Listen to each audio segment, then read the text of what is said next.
안녕하십니까. 성인 기독교 교육의 행정과 평가를 발표할 양시윤입니다.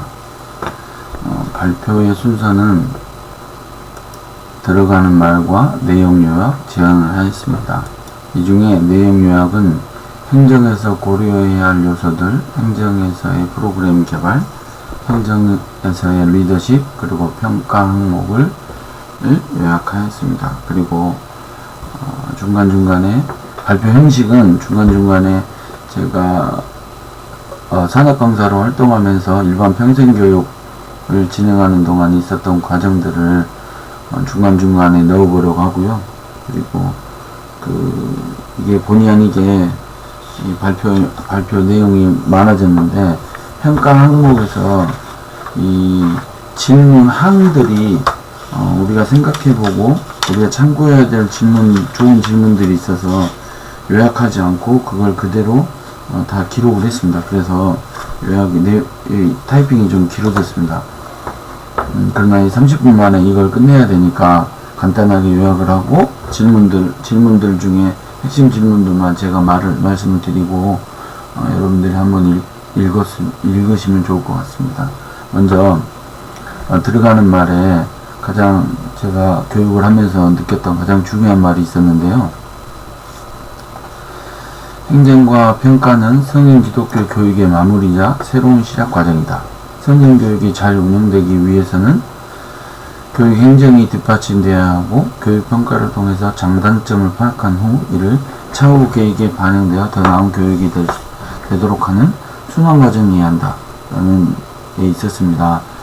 제가 강사들을 뽑고 또 오래 관계를 유지해야 될 강사다 라고 생각했을 때 저희들의 판단 기준이 뭐였냐면, 강의안을 제출할 때 그 강의안이 늘 새롭게 조금이라도 변해서 새롭게 들어오신 선생님들을 계속 이렇게 저희들이 관계를 유지했고 더 많은 이렇게 비용을 드리려고 노력했던 회사 경영 방침이 있었습니다. 그것은 내가 교육을 한 다음에 반드시 강사들은 자기 반성을 하게 되어 있습니다. 여러 가지 측정 평가 도구를 통해서. 그러고 나서 이것은 이렇게 또 새로운 어떤 그 고민들을 넣어서 더 좋은 커리큘럼을 만들기 위해 노력을 하거든요. 그래서 항상 늘 이 순환 과정을 이해하고 이 과정을 통해서 계속 노력하는 사람들을 찾으려고 노력했던 예전에 제 기억이 납니다. 그런데 이런 성인 기독교 교육에서도 이걸 지적했다는 것에 좀 놀랐고요. 또 우리 지금 기독교 교육에서도 계속된 이런 과정들을 해야 되지 않겠는가라는 생각을 해봅니다. 먼저 그다음 책 내용을 요약해 보겠습니다.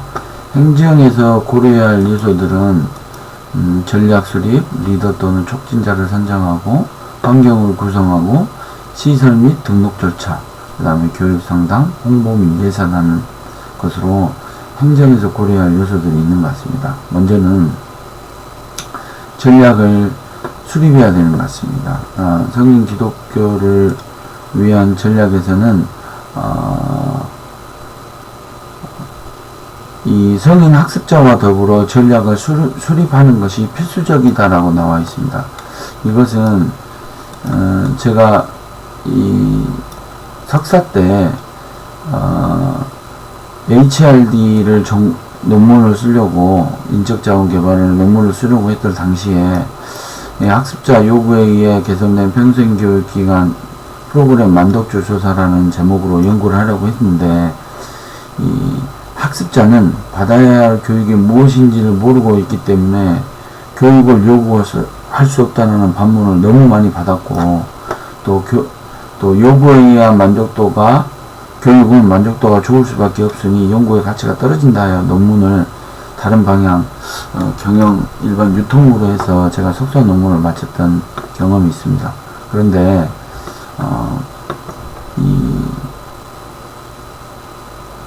지금 성인 기독교 교육의 전략 중에 성인 학습자와 더불어 전략을 수립하는 것이 필수적이라는 이 이 항목이 너무 고무적입니다. 왜냐면 제 생각에 기독교 교육은 일반적인 기본적인 기독교에 대한 배경 지식이 있고, 또 그 배경 지식에서 또 삶에 체화된 경험이 있고, 또 생활의 과정들도 충분히 다들 겪었기 때문에 기독교라는 것은 무엇인지 알고 있을 것 같습니다. 거기에서 좀 더 자기가 더 갈급하는 어떤 교육들이 필요로 하기에 아마도 성인학습자와 더불어 같이 전략을 수립하는 것이 필수적이라고 표현한 것 같습니다. 리더, 그 다음에 전략이 수립됐으면 리더 또는 촉진자를 선정한다. 주로 전문적인 리더십 교육을 받은 기독교 교육자들 가운데서 선정하고 리더십을 위한 교육을 체계적이고 효율적으로 진행하는 것이다. 평신도들을 리더로 활용할 경우 바람직한 방법은 팀 사역을 하도록 구성하는 것이다. 결국 하나님의 동역자의 소명감 등을 갖고 이 리더가 촉진해주면 좋겠다라는 겁니다. 제 또 개인적인 경험은 제가 아주대학교에서 평생교육 과정 중에 그 중기청 자금을 따서 시니어 창업 과정을 한 7, 8개월 동안 유지한 적이 있습니다. 그때 누가 봐도 리더인 것 같은 한 분을 지정을 했어요. 우리 그 과정의 반장으로. 극구 반대했고, 초반에는 이렇게 아무런 내색도 않고 조용히 있었지만, 그분의 그 텐션과 에너지가 느껴져서 제가 반장으로 선정을 했는데, 그분이 반장 후에도 저랑 한 7, 8년 동안 계속 교류를 하면서 우리 시니어 창업 과정 끝나고 나서 창업을 또 2번 정도 하셨고, 마을 공동체까지 설립을 해가지고 근처에 있는 마을의 벽화, 그 다음에 노인들 치매 교육, 뭐 이런 교육들을 활발하게 끌어갔던 경험이 납니다. 그러니까 이 교육 행정에서 리더나 촉진자를 잘 선정하는 게 참 중요한 요소이다라는 게 제 경험 속에서 있습니다. 그리고 환경 구성은 신체적, 심리적, 그리고 영적 균형을 고려한 환경이 구성되면 좋을 것 같다라는 게 있고요. 그 환경 구성에서 조직 환경과 대인 관계적 환경, 물리적 환경들을 지적하였습니다. 조직적 환경은 기독교 교육을 하기 위한 제1의 요소로 좋은 조직 환경이란 구성원들이 이 다양성을 얼마나 인정하느냐에 좌우되어 있다. 그러니까 조직 환경을 이렇게 구성하시면 좋을 것 같고, 대인관계적 환경에서는 새로운 회원에 대한 환영, 교육 지도자들의 실력 향상을 위한 계속된 노력, 구성원들의 협력, 변화를 지향하는 그룹의 모습, 그리고 그룹의 가치에 대한 자긍심 등으로 대인관계적 환경을 맞추고, 물리적 환경으로는 편안함과 다양성, 이동성, 감각적 수용성을 고려한 환경이면 좋겠다는 겁니다. 그리고 시설 및 등록 절차에서 학적부, 출석부, 평가서, 그리고 졸업증명서들을 준비하고 보존케 돼야 한다는 것이 표시되어 있었고요. 교육 상담은 교육을 의도할 수 있게 공식적이든 비공식적이든 상담을 수행해야 된다고 되어 있습니다. 이게 일반 교육에서도 마찬가지지만 기독교 교육에서는 더더욱 많은 어떤 시간이 좀 필요하지 않는가 싶습니다. 제가 뭐 대학 생활에서부터 초중고 때는 그냥 교회 선생님들만 만났지만 대학교 때부터는 그 목사님들이 끊임없이 저를 포기하지 않고 이렇게 가르쳐 주셨던 그런 목사님들의 어떤 청년부 리더들의 그다음에 CCC 간사님들의 어떤 그 상담적 너무 선한 이미지들을 갖고 있거든요. 그러니까 교육 상담이 왔을 때 쉽게 포기하지 마시고 이렇게 끝까지 해주셨으면 하면 좋겠다라는 게 좀 책에 있었고요. 홍보 및 예산에서 참여율이 높은 홍보를 위해서는 대상층을 설정하고 홍보를 위한 연관계획을 세우고 예산의 한 15% 정도를 홍보를 책정해야 된다라고 되어져 있었습니다. 제가 광주에서 학교를 다니면서 광주 월광교회라는 곳에서 섬겼는데, 그때 월광교회가 CTS에서 건강한 교회에 뭐 전국 뭐 3순위인가 안에 들어가지고 CTS에서 방송하는 것을 찍는 모습을 옆에서 봤거든요. 근데 그때 그 월광교회에서 지금으로 말하면 평생교육원인데, 그냥 교회 관련 어떤 그 지방 인근 주민을 위한 어떤 교육 프로그램들을 운영을 했었어요. 근데 그때 사람들이 얼마나 많이 들어왔냐면, 경찰 악대가 군에 있는 군악대처럼 경찰 음악 대가 와가지고 오픈식 때 뭐 이렇게 우리 광주 월드컵 경기장 인근을 돌아주면서 이렇게 광고를 해줬던 기억이 나거든요. 이게 교회가 이웃을 바라보고 있었기 때문에 나타나는 그런 엄청난 것을 경험을 했는데, 그때 홍보 전단지가 거의 뭐 일반 어디 대학교 수준의 뭐 학원가를 뛰어넘는 전단지를 계속 인근에 이렇게 배포하는 모습을 봤어요. 저도 청년이었기 때문에 저도 뭐 아파트 한두 단지를 맡아가지고 전체 다 우체통에 다 끼고 다녔던 기억이 나거든요. 그러니까 만약에 교회에 있는 프로그램을 넘어서 다른 이웃을 바라본다면 이런 체계적인 어떤 준비도 필요하지 않겠는가라는 게 책에 쓰여져 있었습니다. 그리고 행정으로서의 프로그램 개발은 선제적 접근과 귀속적 접근, 진단적 접근, 분석적 접근, 자체적 접근으로 행정으로서의 프로그램 개발을 해야 된다라고 되어 있습니다. 이것은 맥킨지의 성인교육에서 5가지를 소개했는데요. 그 소개하는 것으로 챕터가 되어져 있었습니다. 먼저는 선제적 접근. 담당 사역자가 알고 있는 신학적 지식이 성인으로서 기독교 교인들에게 매우 유익하다고 판단되어 일방적으로 프로그램을 개설하고 참석하기를 설득하여 강좌를 개설하는 경우입니다. 귀속적 접근은 담당 사역자가 알고 있는 성인에 대한 일반적인 지식을 기초로 하여 성인들이 필요를 결정하고 그 프로그램을 개발하는 경우이고요.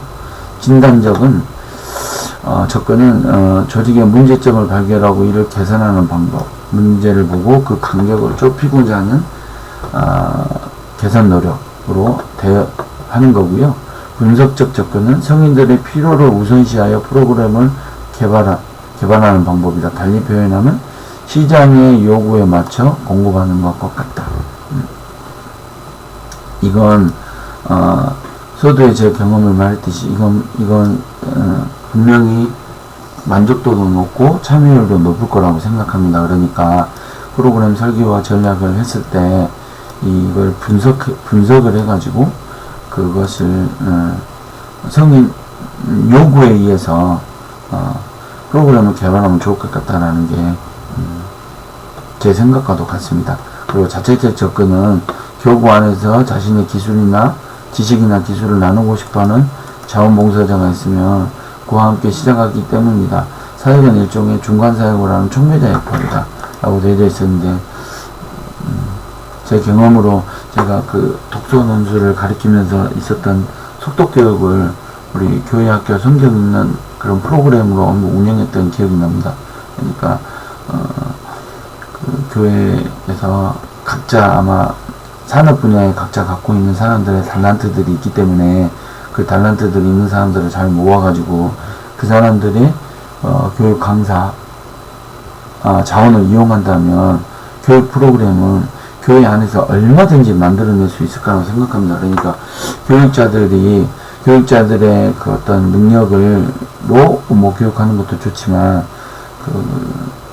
교구 안에서 다양한 평신도들이 갖고 있는 능력들이 있기 때문에 우리 교육 전문자가 자들이 붙어서 커리큘럼을 짜주고 그 다음에 그거에 대한 평가까지 이렇게 잘 끌어준다면 교구 안에서 충분히 자원을 활용할 수 있을 거라고 봅니다. 결국 맥킨지는 점차적으로 안드라고지와 학습, 동기 이론 등의 관점에 의해서 성인교육의 프로그램이 개발되어야 할 것을 말했습니다. 안드라고지와 학습, 동기 이론 등의 관점에 의해서라는 것은 참여 지향적 프로그램 개발을 접근을 말한다. 그러나 학문적인 관점에서 보면 세 가지 유형의 접근에 따라 필요에 따라 함께 사용되어야 될 것 같습니다. 이 선제적 접근은 목표 지향적, 진단적 접근은 문제 해결 지향적 프로그램, 분석적 프로그램은 참여 지향적 프로그램. 결국 이 세 가지 프로그램들을 상황에 맞게끔 사용되어야 한다는 것입니다. 특히 한국 상황에서 볼 때 안드라고지적 관점으로 성인교육을 하기에는 자기 지시적 학습에 익숙하지 않기 때문에 많은 무리가 따릅니다. 결국 따라서 프로그램을 개발하기 위해서는 목표 지향적 접근, 문제 해결 지향적 접근, 그리고 참여 지향적 접근 상에 따라서 융통성 있게 개발되어야 되는데, 그런데도 불구하고 맥킨지가 언급한 것 중 눈여겨볼 것은 성인교육 프로그램의 성패는 참석률에 좌우된다라는 점입니다. 결국 만약 정부 사업에 관련된 돈을 만약 한다 그러면 이 참석률에 관련돼서 참석률에 따라서 돈도 지불되고, 그 다음에 뭐 상품, 그 다음에 교육 과정 중에 운영, 행정, 인력, 그 다음에 그 결과에 따른 어떤 향후 추진 계획, 그리고 다음 사업을 들어가기 위한 기초 자료로 제일 중요하게 본 게 이 참석률입니다. 그러니까 결석하지 않게, 그 다음에 어쨌든 성인교육은 주지주의적 학습이 아니라 사회 구성주의적 학습을 이루고 안드라고지적 입장에서 서로 토의하면서 해야 되는 입장들을 해본다면 참석률을 그렇게 안 떨어뜨릴 수 있습니다. 그런데 안 떨어뜨릴 수 있습니다. 그래서 결국 이 참석률에 좌우된다는 점을 특히 명심 좀 알고 교육에 대한 행정과 평가를 해줬으면 좋을 것 같다는 생각입니다. 자, 행정으로서의 리더십은 랜들의 담화적 리더십과 룩스버그와 로마누게 말했던 선교적 리더십을 가지고 설명하겠습니다. 랜들의 담화적 리더십은 신뢰감의 형성 단계, 그 다음에 갈등이 표출되고 시작하는 단계, 그 다음에 탐구와 규정을 형성하는 단계, 흐름과 실천하는 단계로 순차적으로 되어 있습니다. 먼저 갈등을 어떻게 극복해 나갈 것인가에 대한 하나의 방법론이 시작되어서 의견 차이로 인해 갈등이 심화되어 파열음이 나는 단계를 거쳐갑니다. 이때 누가 책임자인가 라는 등의 질문이 나올 것 같고요. 그 다음에 기존 정체성에 대하여 어떤 변화가 가능한지를 탐구하고, 이 과정 중에 지도자와 회중들이 함께 새로운 방향을 모색해가는 혼란스러운 과정을 겪게 됩니다. 그리고 그 새로운 흐름의 정체성에 따라 어떤 윤리적 삶이 있어야 할까에 대한 합의와 실천하는 단계, 그리고 감화는 결국 실전으로 확증되어 정체성을 강조한다 라고 되어져 있습니다. 결국 담화적 리더십은 공동체의 갈등을 해결하는, 갈등 가운데서 인내를 가지고 이야기를 나누는 관계, 상호적 관계, 그리고 실천적임을 말하고 있습니다.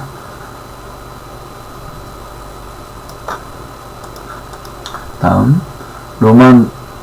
룩스버그와 로마누게 언급했던 선교적 리더십입니다. 선교적 리더십은 선교의 리더는 무엇보다 자신이 속해 있는 구체적 현장으로서의 문화를 이해하는 것이 필요하다. 삶의 현장과 사람들에게 무슨 일이 일어나는가, 이에 대한 실제적인 질문과 염려들, 문제들, 그리고 그 이야기들이 무엇인가, 누가 우리의 이웃인가에 대한 관찰, 참여, 그리고 인터뷰 등의 방법들이 될 수 있을 것 같습니다. 그리고 성경 담화를 통한 상상력을 개발해야 합니다. 그리고 신앙 공동체를 형성하는 리더십을 보여줘야 합니다. 이를 통해 새로운 하나님의 나라에 대한 문화를 만들어 나가야 되는 것입니다.